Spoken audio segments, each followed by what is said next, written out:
Hello दोस्तों, आपका स्वागत है शेक्स कुकअप में। आपको यहाँ जानने मिलेंगी नई नई ज़िंदगी की कहानियाँ और कैसे आपको फ़ील होता है कि अरे यार, हम तो आज पक गए, हम तो आज कुक हो गए। ज़िंदगी हमें कुछ ऐसे मोड़ पर ले आती है, कुछ ऐसे ऐसे नए नए सीख हमें सिखाती है कि हमें समझ ही नहीं आता कि ऐसे मोमेंट पे हमें करना क्या है। और कभी कभी तो हम इतना पक जाते हैं कि हम खुद जल जाते हैं इस ज़िंदगी की कड़ी धूप में। और हमें ज़िंदगी कभी ऐसे ऐसे पकवान बना देती है कि कभी हम बहुत ही कोल्ड ब्लडेड हो जाते हैं, यानी कि बहुत ही ठंडे पड़ जाते हैं, या फिर कभी कभी ऐसे बन जाते हैं कि शायद से अरे यार, आज तो हमें बहुत ही ज़्यादा जेलसी हुई। तो ऐसे ही स्पाइसी और बहुत से अच्छे अच्छे, यानी कि बहुत से स्वीट स्वीट कंटेंट और बहुत से अच्छे अच्छे स्टोरीज लेकर आ रही हूँ मैं, यानी कि आपकी अपनी शेख जीनत। शेक यानी कि वो वाला शेक नहीं, स्मूथी टाइप एंड ऑल। आपकी अपनी शेक जीनत। जी हाँ, तो आज का अपना पहला एपिसोड है। वैसे तो मैंने डिसाइड नहीं किया है क्योंकि आज मेरा पहला शो है, तो इसका नाम आप खुद रख दीजिएगा। मैं आपको एक ऐसी कहानी बताने जा रही हूँ जहाँ पे आप बहुत ही ज़्यादा इमोशनल भी हो जाएंगे और साथ ही साथ आपको समझ में भी आएगा कि हमें ऐसी सिचुएशन में कैसे रहना है और कैसे डील करना है। ज़िंदगी हमें बहुत ही ज़्यादा पका देती है यार, सीरियसली। मैं तो बोल रही हूँ ना, मेरे साथ तो ऐसी बार सिचुएशंस बार बार आए हैं, ऐसे कई सारे सिचुएशंस बार बार आए हैं। तो वैसे तो ये मेरे लाइफ रिलेटेड कोई सिचुएशन नहीं है। मैं किसी को जानती हूँ जिसकी लाइफ में ये सिचुएशन हुआ है।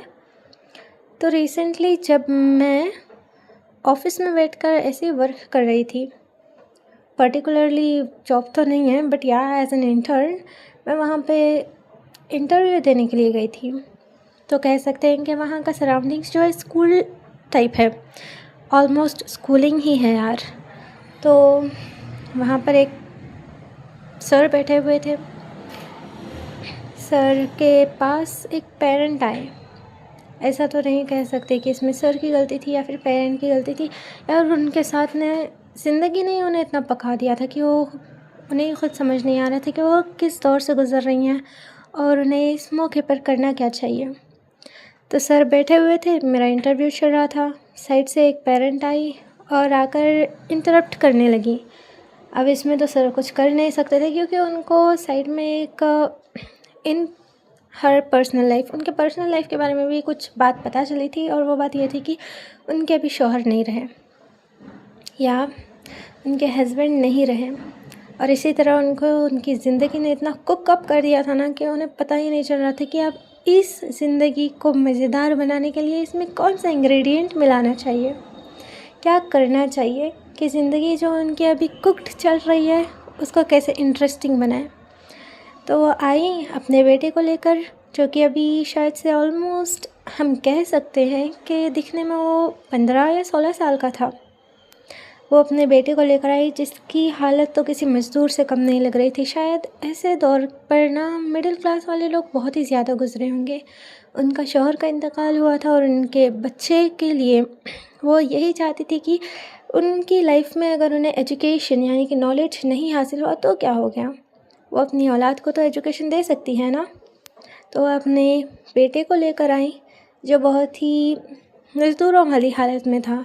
ऐसे मानो जैसे उसके बाप के जाने के बाद, उनके अब्बू जान के जाने के बाद शायद थोड़ा बहुत काम करने लग गया था, बहुत ही कम उम्र में। वैसे ज़िंदगी ना उम्र नहीं देखती यार, ज़िंदगी उम्र देखकर नहीं, इंसान की उम्र देखती ही नहीं ज़िंदगी। उसके साथ जो होता है शायद अच्छे के लिए ही होता है, ऐसा हम कहते हैं। जो कुछ भी होता है अच्छे के लिए होता है। अगर खाना जल भी जाए, इसी बात पर मैं आपको एक बात कहना चाहूँगी कि अगर दूध जब हम उबालने के लिए रखते हैं तो अगर वो मिल्क अगर थोड़ा सा जल भी जाए ना तो उसकी खुरचन से भी मिठाई बन जाती है। तो ऐसा ही होता है।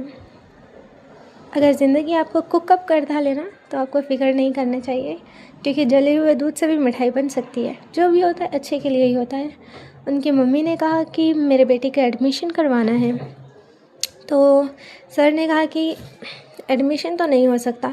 तो उन्होंने कहा कि ठीक है, जो पिछली क्लास में वो था उस क्लास से निकलवा कर हमें किसी और स्कूल में डालना है। अभी जो उसकी स्टूडेंट की डिटेल्स और जो भी डॉक्यूमेंट्स यहाँ पर हैं आप वो वापस कर दें और उसकी डिटेल्ड इन्फॉर्मेशन जो है वो यहाँ से कैंसिल कर दें। और उनके जो पिछली फ़ीस थी उन्होंने क्लियर नहीं की थी।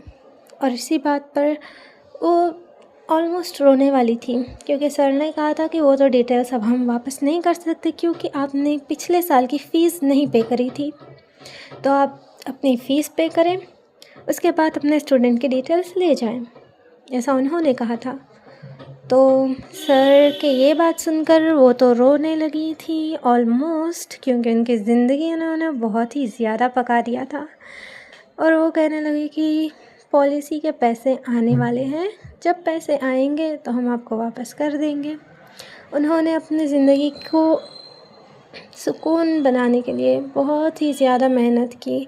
इन 2 महीनों में उन्होंने बहुत कुछ सहा, क्योंकि उनके पापा की तबीयत यानी कि उनके शौहर की तबीयत ख़राब थी और वो सही से पढ़ नहीं पा रहे थे लड़के। तो उन्होंने सोचा कि क्यों ना फिर से रीएडमिशन करवा कर जो उन्हें हासिल नहीं हुआ, जो स्वाद ज़िंदगी ने उन्हें नहीं दिया था, वो अपने औलाद को स्वाद चखाएंगे और वो मज़ा देंगे। तो बस यही थी उनकी कहानी। ज़िंदगी हमें कुछ ऐसे मोड़ पर ले आती है कि हमें कुछ समझ नहीं आता कि क्या करना है, लेकिन हमें हमेशा ये याद रखना है कि जो भी होता है अच्छे के लिए होता है। तो बस यही थी आज की कहानी। हम फिर से मिलेंगे किसी और एपिसोड में, किसी और वक्त पर, आपके इसी शेक्स कुकअप में, क्योंकि पता नहीं ज़िंदगी आपको कब पका दे। बाय।